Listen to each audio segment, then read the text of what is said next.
The message arrived on a Tuesday. Not a cry for help, not a declaration of war, not even a warning, just a notice, clean, polite, and filed through the proper channels with every required stamp and signature attached. It reached the Galactic Council's main communication tower at exactly 6:04 in the morning, station time. The duty officer on shift was a young Prothean named Arvel who had never handled anything more serious than a misfiled trade report. He read the message once, then again. Then he sat very still for about 30 seconds and called his supervisor. Hi guys, welcome back to my YouTube channel, Sci-Fi HFY Stories. Please don't forget, like, comment and share this video. Thank you. His supervisor called her supervisor. Within 2 hours, the entire Galactic Council had been woken up. The message was short. To the Galactic Council and all signatory species of the Treaty of Solus IV, this notice confirms that the period of isolation agreed upon in Article 9 of the said treaty has now reached its end. The human species will be resuming full participation in galactic trade, travel, and diplomacy, effective from the date above.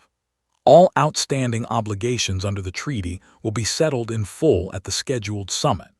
We thank the Council for its patience and look forward to a productive meeting. Signed, Ambassador Vera Solis, representative of Earth and its territories. That was it.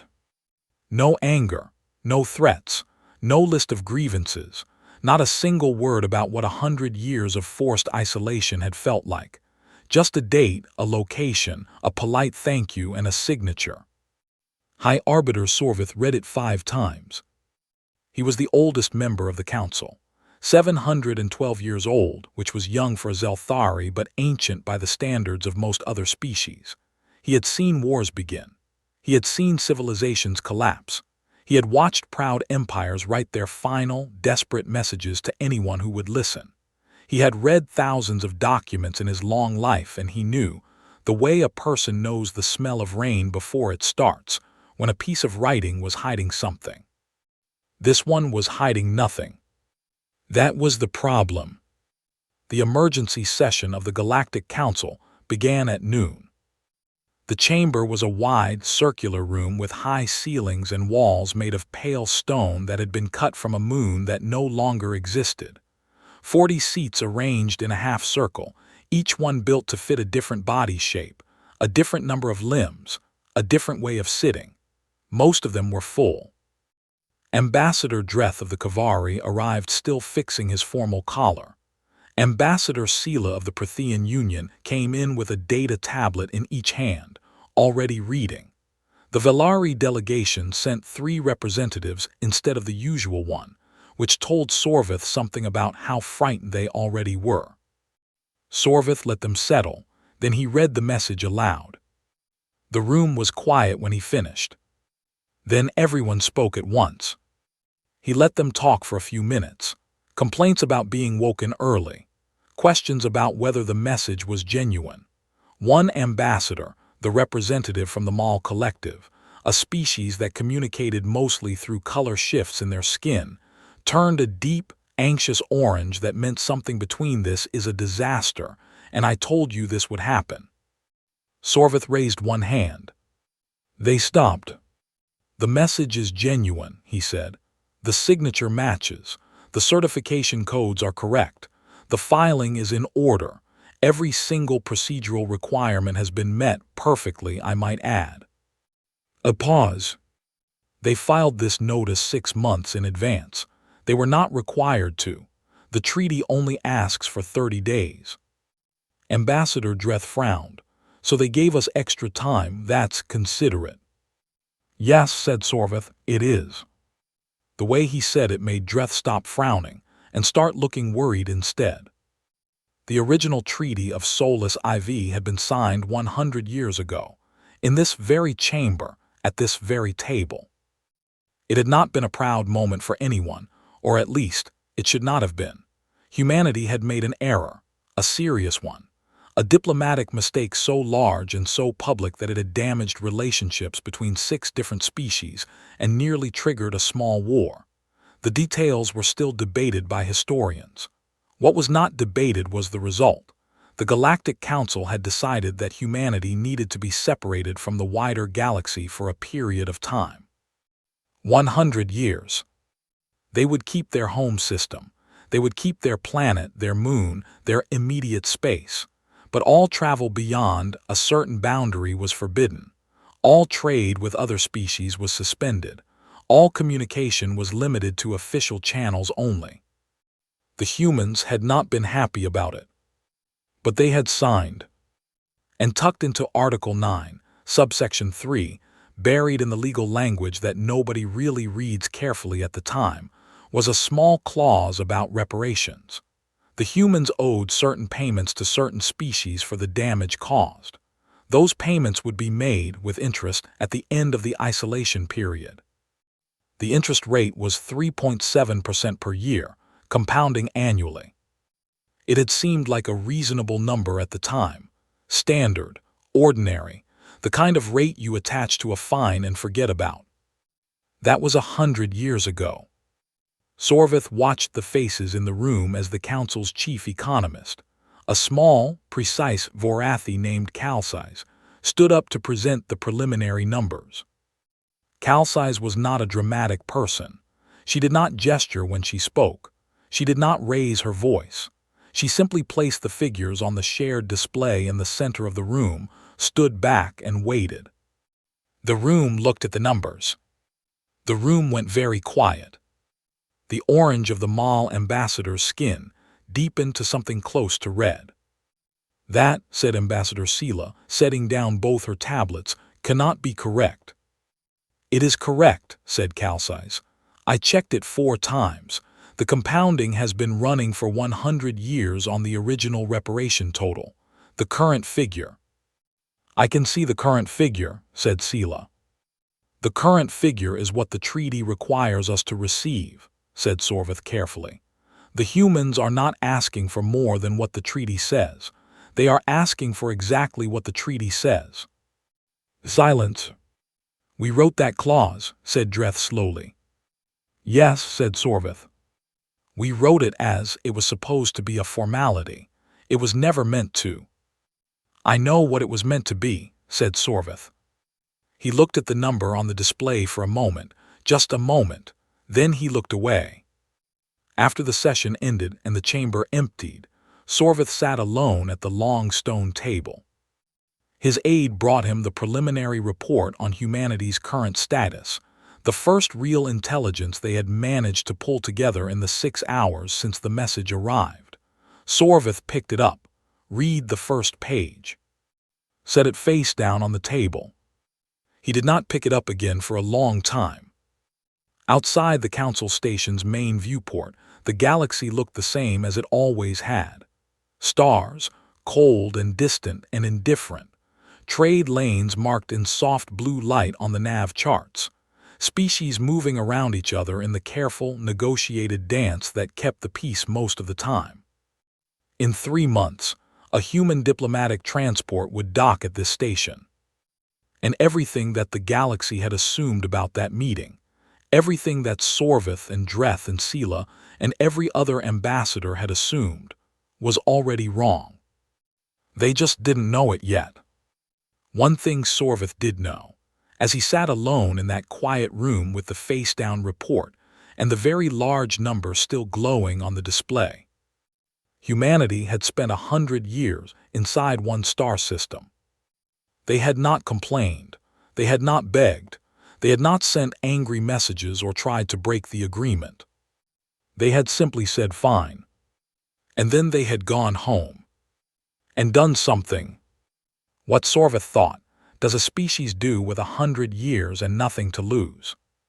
He didn't want to read the rest of the report. He read it anyway. He was still sitting at the table 3 hours later when his aide came to tell him it was time for dinner. He said he wasn't hungry. He was telling the truth. Commander Jan had spent 31 years classifying things. That was his job, his talent, the thing he was better at than almost anyone in the Galactic Watch. A ship entered a scanner range and within 30 seconds Jan could tell you what it was, where it was from, what it was carrying, and whether it was going to be a problem. He could read a fleet formation the way other people read a face, the small details that nobody else noticed, the things that told you the real story before anyone opened their mouth. He had cataloged over 1,000 different fleet configurations in his career. War fleets had a look to them, weapons arrays built into the hulls like arguments. The geometry was aggressive, everything pointed outward, everything said stay back. Merchant convoys traveled loose and a little messy. The ships spread out like they were already tired and just wanted to get where they were going. Colony ships moved slow and careful, heavy with everything a species thought it might need to start over somewhere new. What came out of the soulless corridor 6 weeks before the summit was none of these. 300 ships. Jan watched them emerge one by one on his display, and he felt a small, uncomfortable thing happening in the back of his mind. The thing that happened when a puzzle piece didn't fit, but you kept trying to push it in anyway. The formation was wrong for combat. There were no weapons arrays that his scanners could identify, or rather, there were some, but they were small, almost casual, the kind of defensive systems you put on a ship the same way you put a lock on a door. Not because you expect trouble, just because it would be strange not to. The formation was wrong for transport too. Transport convoys spread out.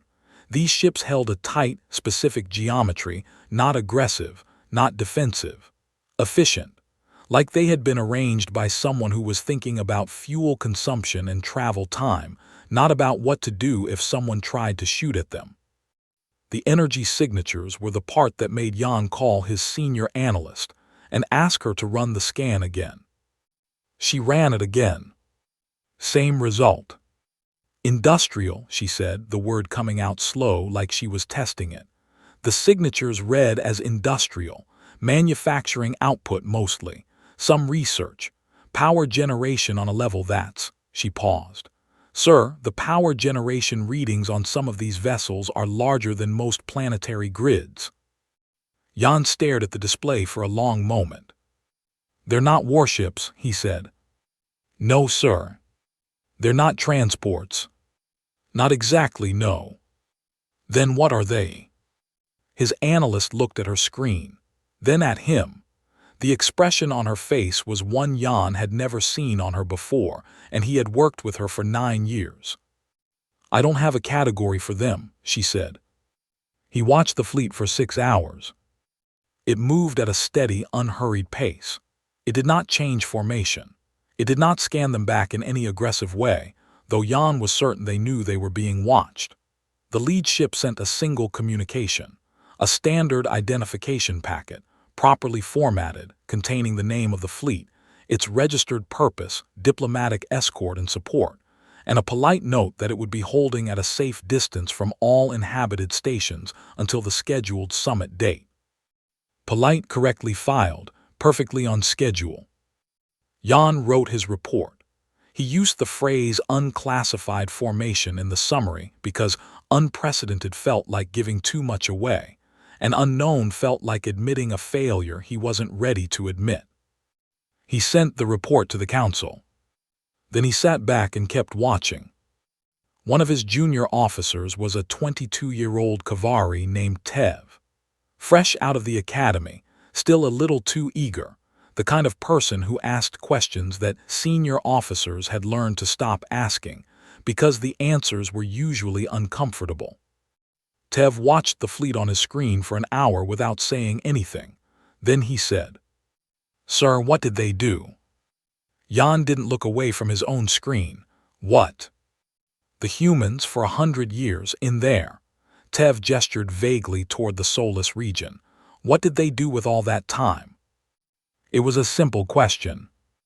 It was the question that nobody in the Galactic Watch had thought to ask until right now, 6 weeks before the summit, watching 300 unclassifiable ships hold a perfect formation in the dark. Jan had no answer. He pulled up the last known census data for humanity, 100 years old. The population figure was large but not remarkable, roughly average for a mid-sized species with a single home system.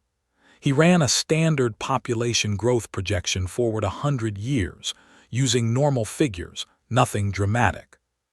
He looked at the result. He ran it again. "Tev," he said. "Sir, find me the most recent data we have on the human home system. Anything. Atmospheric readings, energy output, trade rumors from before the isolation, anything that might tell us about infrastructure development." Tev moved fast. He was good at this part, the research. He came back in 20 minutes with a thin file, not much, because there hadn't been much contact in a long time, but enough. Energy output readings taken by passing survey vessels over the decades. Gravitational anomalies logged by automated beacons. A few old reports from the very start of the isolation period, filed by the monitoring stations before they were pulled back. Jan read through it carefully. Then he read it again. Each data point was small. Each one alone meant nothing. But together in order, year by year, they told a story. A quiet story. A patient one. The energy readings in the human system had grown. Slowly at first, then faster. The gravitational readings suggested construction on a scale that the old monitoring stations had not been designed to detect. The asteroid fields in their home system had, according to the survey data, changed shape over 50 years. You didn't change the shape of an asteroid field by accident. You did it by mining it. All of it. Jan sent a second message to the council. It was longer than the first one. He was not normally a writer who used many words, but this one needed them. He explained what he had found. He explained what he thought it meant. He ended the message with a line that he rewrote 4 times before he was satisfied. "The fleet is not the concern. The fleet is what they chose to show us. The concern is what we cannot see." He received a reply from Sorvith's office within the hour. "Understood. Continue monitoring. Prepare full dossier for summit briefing." That was all.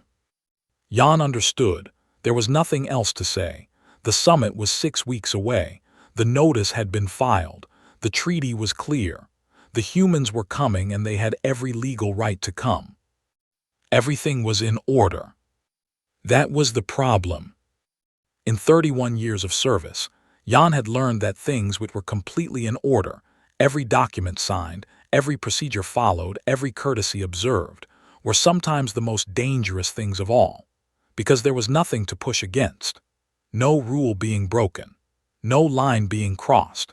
Just a polite species on a legal course, moving at a steady speed, holding a formation that had no name, toward a meeting they had been patient enough to wait 100 years for. He looked at the fleet on his display. 300 ships, quiet still. "Tev," he said. "Sorry. Get some sleep. Tomorrow we start the full dossier." Tev nodded and left. Jan stayed. He watched the fleet until his next shift started. He watched it the way you watch a door you are not sure is locked, not with panic, not with certainty. With the specific, uncomfortable feeling of a man who is very good at his job, realizing that his job just got larger. The dossier arrived at the council chamber 2 weeks before the summit. It was 411 pages long. Commander Jan's team had worked without breaks to put it together, pulling every piece of data they could find. Old survey readings, monitoring logs, intercepted signals, trade records from the early years of isolation, atmospheric scans, gravitational data, energy output figures, and organized it all in order, year by year, across a full century. High Arbiter Sorvith received his copy at 7 in the morning. He read it straight through without stopping. He finished at noon. Then he sat in his chair and did not move for a long time. Year 7 of the isolation. A small note in an old survey log, filed by an automated beacon that nobody had checked in decades. The human home system had completed what appeared to be a closed-loop resource cycle. All manufacturing waste being recaptured and reused. No raw materials imported because there were none to import. No waste being dumped into space because they could not afford to waste anything. The Prothean analyst who wrote the summary note on this section had added a single line in brackets. No other species in recorded galactic history has achieved a fully closed resource loop in under 10 years. The standard benchmark is 40 to 60 years with external support. Sorvith turned the page. Year 14. Construction. The first major expansion of their orbital infrastructure. The survey beacon data showed new gravitational signatures above their planet, large structures, multiple, growing fast. The energy output of the home system increased by a factor of 3 in 18 months. They were building. Year 19. The first generation born entirely under the isolation. Children who had never seen a ship from another species. Young people who had grown up knowing only one star, one planet, one set of borders they were not allowed to cross. Historians in the Prothean Intelligence Division had managed to recover some cultural records from this period: old broadcasts, archived educational materials, fragments of music and art. The analyst noted something strange. These children were not angry. They were curious. In their schools, other species were a subject of intense study, not with resentment, not with bitterness, with the focused, patient attention of people who intend to be ready when the time comes. They studied galactic languages, trade systems, political structures, the histories of every major species. They studied the treaty. They studied Article 9. They calculated, as a standard school exercise in their mathematics classes, the compound interest on the reparation figure. They knew the number. They taught it to their children like a fact of nature, like the distance from their planet to their sun, or the length of their year. The number was not a wound. It was a goal. Year 26. This was the page that made Ambassador Dreth, reading his copy in his office on the other side of the station, stand up from his desk and walk to his window and stand there looking at the stars for several minutes before he could sit back down again. The human species had begun extracting materials from their asteroid belt in a serious way. Not exploration, not sampling, extraction on a massive scale, using methods the galactic community had developed over centuries and which humanity appeared to have independently arrived at in under 3 decades. The shape of the asteroid belt changed. Year after year, the survey data showed it shrinking, getting lighter, getting thinner, and the energy readings in the home system kept growing. They were feeding it all back into construction. Year 34. The technology breakthrough that the Prothean analyst had flagged in red at the top of the page, with a note that said simply, "Please see attached technical summary." Fold compression drive technology, the method that allowed ships to travel vast distances in a fraction of normal time. The Zelthari had developed it over 3 centuries. The Kavari had purchased the schematics and spent 50 years adapting it to their own ships. Humanity had worked it out in 34 years. On their own. With no access to any outside research, no trade of information, no contact with any species that used the technology. They had started from old records of how galactic ships moved and worked backward from observation to theory to engineering in 34 years, because they needed it and they had nothing better to do. The technical summary was attached. It was 60 pages long. It was, according to Jan's engineering consultants, correct in every detail. Not similar to the standard design. Better than the standard design in 3 specific areas. Year 67. The population figures. Nobody on the council read this page without stopping. The human population at the start of the isolation had been large but unremarkable. 1 planet, 1 moon colony, a few small orbital stations. Standard numbers for a species of their age and development level. 100 years had passed. They had not been able to spread to new systems. They had not been able to trade or receive outside resources. Everything they had grown themselves from what was already inside those borders. The number on the page was not standard anymore. It was the result of a species that had turned inward with complete focus, that had built habitats and stations and orbital platforms and underground cities and moon colonies and space stations, and every other kind of place a person could live, because there was nowhere else to go and no ceiling on how many places you could build in a space you already owned. Sorvith looked at the number. He thought about the 300 ships in Jan's fleet report. He understood for the first time why those ships were so large. Somewhere in the middle of the dossier, buried between economic modeling charts, was a short cultural note that Jan had flagged as possibly relevant, purpose unclear.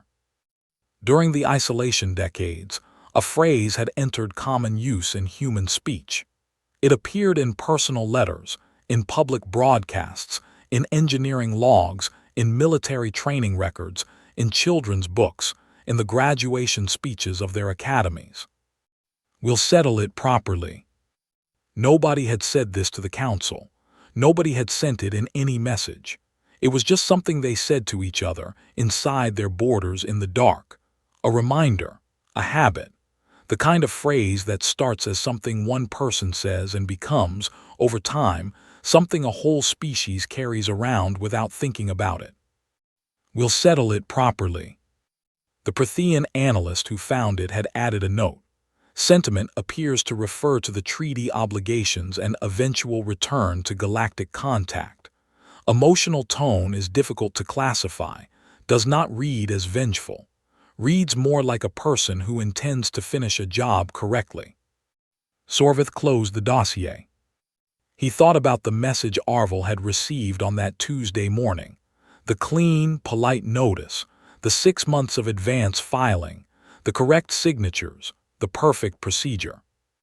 He thought about 100 years of children doing math in school to calculate a compound interest number, and treating it not as punishment, but as homework.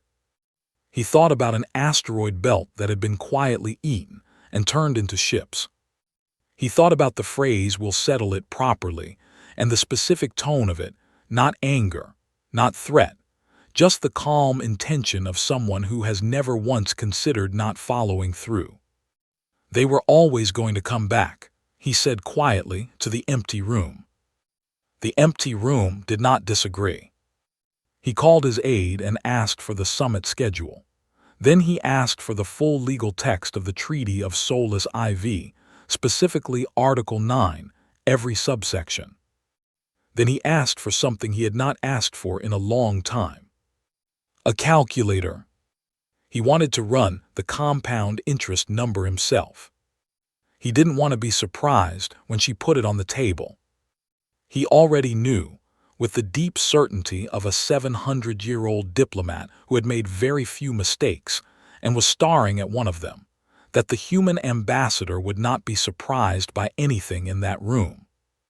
She had been ready for this meeting for 100 years. The galaxy had 2 weeks. The summit station had seen many important meetings. Wars had been stopped in this building, treaties signed, borders drawn and redrawn. Some of the most powerful figures in the galaxy had walked these corridors and sat in these rooms and said things that changed the shape of history. In all those years, in all those meetings, the station staff had learned to read the atmosphere of an important day. You could feel it in how people moved faster, quieter, with the compressed energy of those who understand that something large is about to happen. The day Ambassador Vera Solis arrived, the whole station felt like a held breath. She came alone. That was the first thing that made the waiting ambassadors uneasy. Every other major delegation had arrived with advisors, security personnel, legal experts, assistants carrying data tablets and equipment cases. The Velari had brought 16 people. The Kavari, 22. Sorvith himself had an aide on each side and a legal team of 7 waiting in the anteroom. Vera Solis walked off the docking ramp with 1 aide and a briefcase.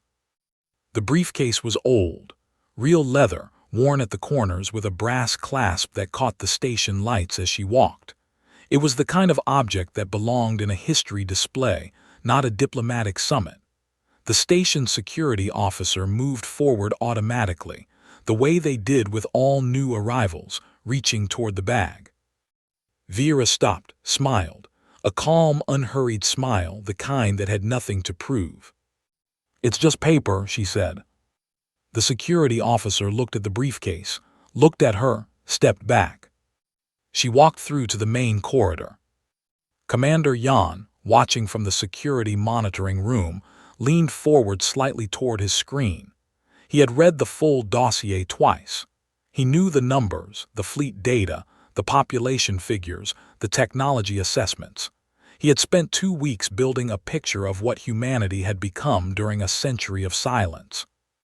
And the thing that walked off that ship was a small woman in her late 50s with a leather briefcase and sensible shoes. Tev was standing behind him. "She doesn't look dangerous," Tev said. "No," said Jan. He watched her greet Sorvith's protocol officer with a small nod, accept a station guide, and follow the escort toward the main chamber. "That's the problem," he said. The chamber seated 40 species. Every seat was filled.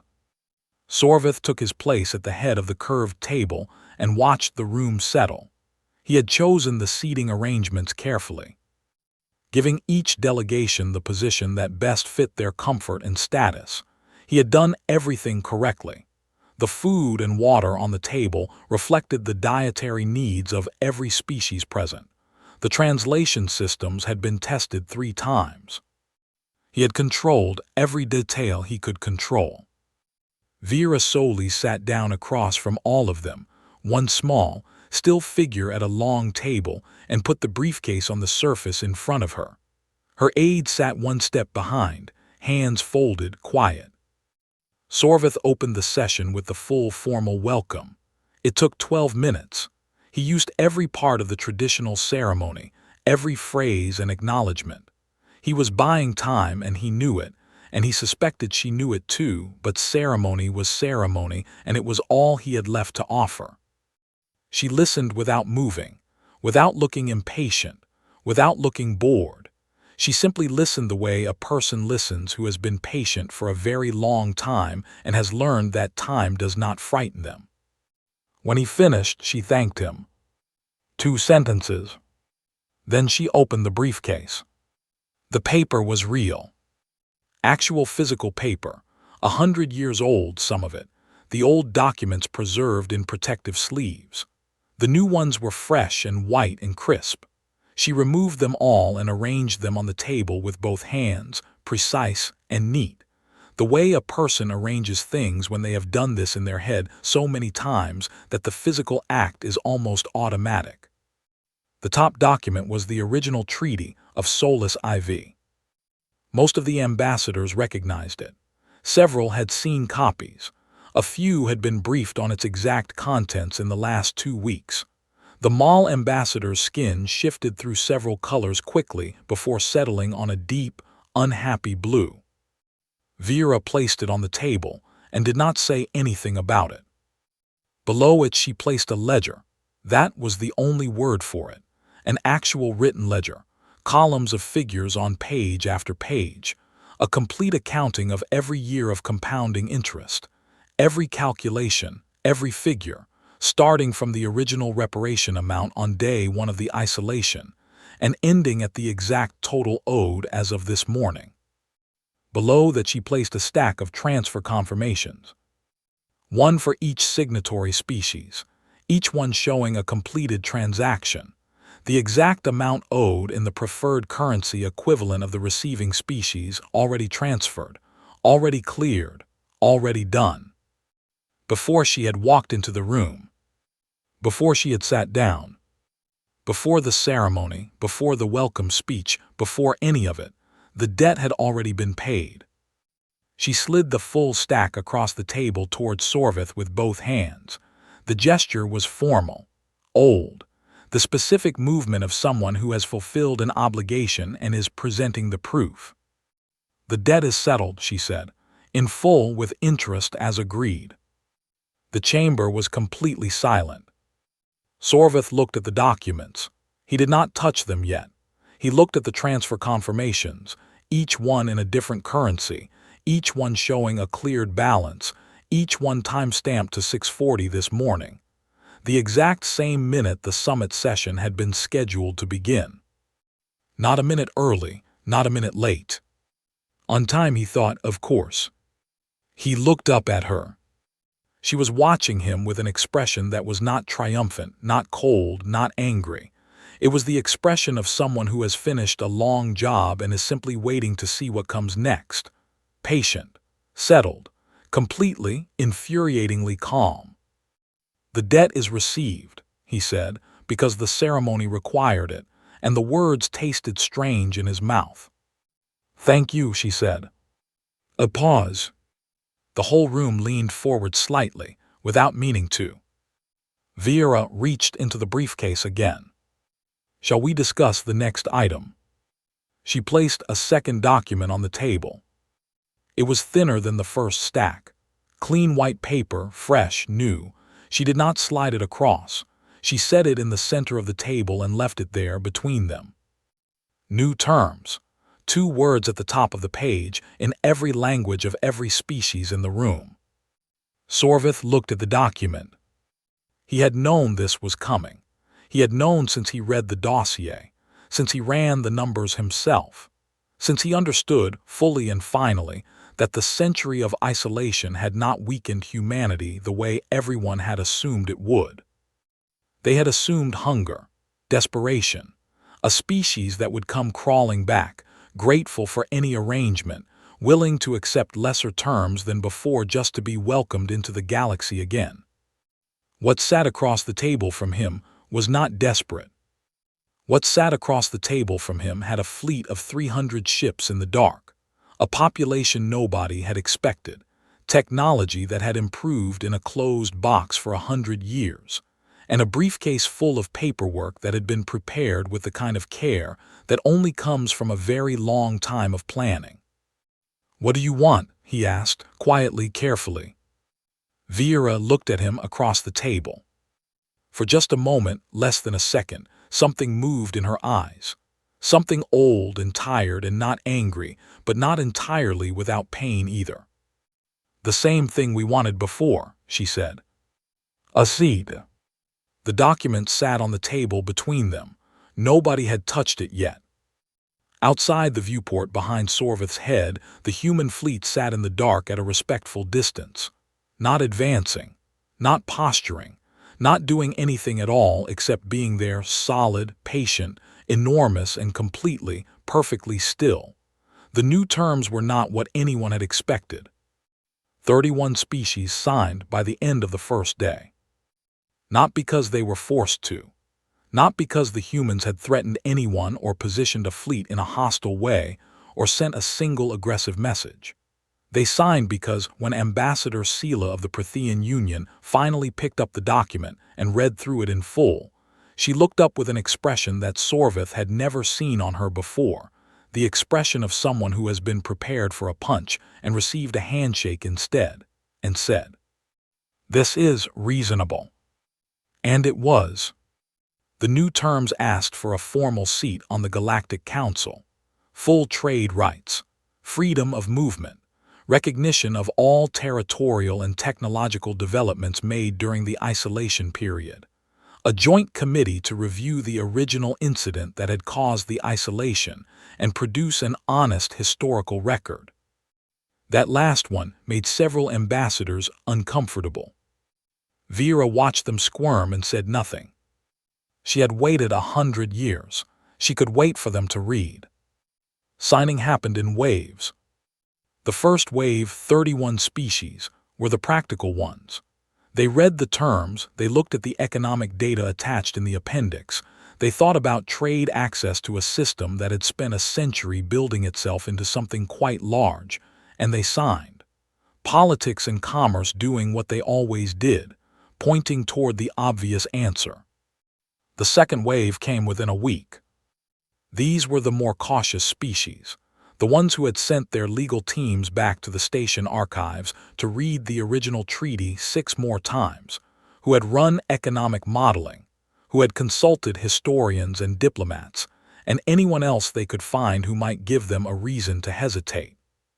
The modeling all said the same thing. The historians all said the same thing. The diplomats, almost to a one, said the same thing.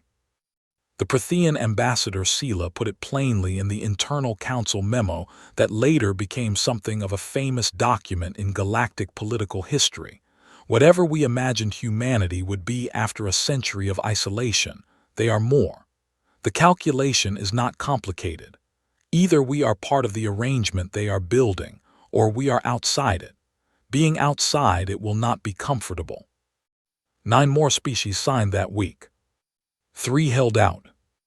The Mall Collective, whose amber and orange color shifts had been on anxious display throughout the summit, refused on the grounds that the Historical Review Committee was an unacceptable condition.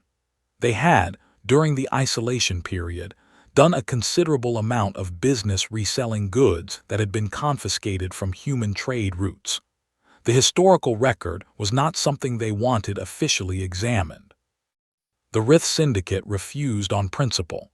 They refused most things on principle. It was practically their national identity. The Duhari Federation refused and did not explain why, which everyone understood to mean that they needed more time and were too proud to ask for it. Vera acknowledged all 3 refusals with a single line each. Noted, the offer remains open. That was all. No pressure, no follow-up delegation, no quiet threats passed through back channels. Just that line, delivered with the same tone as everything else she said, level, clear, and faintly permanent, like something carved into stone. The 3 holdouts watched and waited for the other shoe to drop. It didn't. Sorvith watched all of this from his position at the head of the council and tried to understand what he was seeing. He had spent 700 years studying power, how it was held, how it was used, how it was taken. He had seen many kinds of powerful figures sit at diplomatic tables, and every one of them in some way leaned forward. They pushed. They applied pressure, openly or quietly. They let you feel their weight in the room. Vera Solis did not lean forward. She was the most patient person Sorvith had ever met, and he had known people who lived for 3 centuries. She returned to the station each day with her leather briefcase and her one aide. She answered questions thoroughly and without irritation. She negotiated the finer points of the new terms with a precision that suggested she had rehearsed these conversations in her head for a very long time.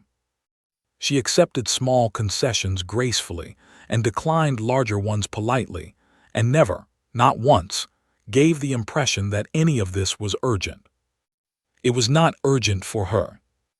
That was the thing he kept coming back to. She had 300 ships and a century of preparation, and a population number that nobody in this council wanted to say out loud. She had technology that matched or exceeded the galactic standard in key areas. She had, by any reasonable measurement, already won this negotiation before it began. And she sat in her chair like someone who had come to finish a task, not collect a prize. One afternoon between sessions, Sorvith found himself walking the same corridor as her aide, a young man named Saul, quiet, watchful, who seemed to have the same quality of stillness that his ambassador carried. Sorvith asked him, in a casual way that was not casual at all, how Ambassador Solis had prepared for this summit. Saul thought about it for a moment. She started preparing the day she was born, he said. They all did. He said it simply, without drama, the way a person states a plain fact. Then he nodded politely and continued down the corridor. Sorvith stood in the hallway for a moment. Then he went back to his office and wrote the first page of what would eventually become his memoirs. The Mall Collective requested a bilateral meeting 4 months after the summit ended. They signed at the bilateral. The Duhari Federation followed 3 months after that, once their internal politics had finished working through the decision at their own pace. The new terms included a small additional clause about a trade corridor that ran through their territory, favorable to them, quietly suggested by the human delegation in the bilateral meeting, and the Duhari signed with the careful dignity of people who had decided that they had, in fact, always intended to sign eventually. The Rith Syndicate held out for 11 months. Then they signed. They did not explain their change of position. Nobody asked. Vera Solis retired the following spring. There was a ceremony, a formal one, with all the correct procedures and appropriate speeches. She was given several titles in 3 different languages and 2 medals from council delegations who wanted to mark the occasion with something tangible. She thanked each delegation. She mispronounced 2 of the titles in a way that her aide was almost certain was deliberate. She left the medals on the table when she walked out, not rudely, just without particular interest, the way a person leaves behind something that was given in good faith but was never really the point. She went home to New Mexico. She had a house with a garden. She grew tomatoes and kept a small workshop in the back where she had started learning woodworking. Her great-great-grandmother had done woodworking. Vera had found the old tools in a family storage box years ago and kept them, for no reason she had ever explained to anyone, and she had always intended to learn. She was building a chair. It would take her 2 or 3 years to finish properly. She was not in a hurry. The galactic maps were redrawn in the months after the summit. The human sector, which had been pushed to the margins in the old maps, a small, isolated patch at the edge of trade routes, easy to ignore, easy to route around, was now in the center of 3 major corridors. Not because anyone had forced it there, because the infrastructure ran through it, because 100 years of building inside a closed system had produced ports and stations and fuel depots and manufacturing hubs that everyone, almost immediately, found very useful. Trade lanes shifted, not dramatically. Gradually, the way rivers shift, each individual change small, each one sensible on its own terms, the full picture only becoming clear from a distance. New partnerships formed. Old arrangements were renegotiated. Species that had never had much reason to interact with humanity found that they were now doing so regularly, because the routes that made the most sense happened to pass through human space. Nobody had planned it this way. Or perhaps somebody had. Sorvith finished his memoirs 2 years after the summit. The chapter about the day humanity returned was the shortest in the book. He had written it many times and kept cutting it down because everything he tried to say felt like too much or too little, and the truth of it was simpler than any of his attempts to explain it. He ended the chapter with 1 paragraph. We built the treaty to contain them. What we did not understand, what I do not think anyone could have understood without living through it, is that you cannot contain a species by cutting them off from the outside. You can only give them 100 years alone with themselves. And some species, given 100 years alone with themselves, discover things about what they are capable of, about what they owe and what they are owed, about how to wait. We gave them a wall. They used it as a foundation. I have thought about this for a long time, and I cannot find the moment we could have done differently. Perhaps there was no such moment. Perhaps that is the most honest thing I can say. He submitted the manuscript. His editor wanted to cut the last paragraph. He refused. In a house in New Mexico, in a small back workshop that smelled like sawdust and old wood, Vera Solis worked on her chair. She was 71 years old. Her hands were steady. The work was slow, which was fine. She had learned, a long time ago, or maybe it had been taught to her before she could walk, passed down through a family that had always known this specific thing, that slow work done correctly was worth more than fast work done carelessly. Outside her window, her tomatoes were coming in. Above her roof, 3 stars were visible on a clear night that she had looked up at since childhood, the edge of the galaxy, polite and distant and no longer quite so unreachable as it had once seemed.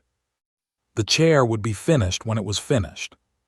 She picked up her tools and went back to work.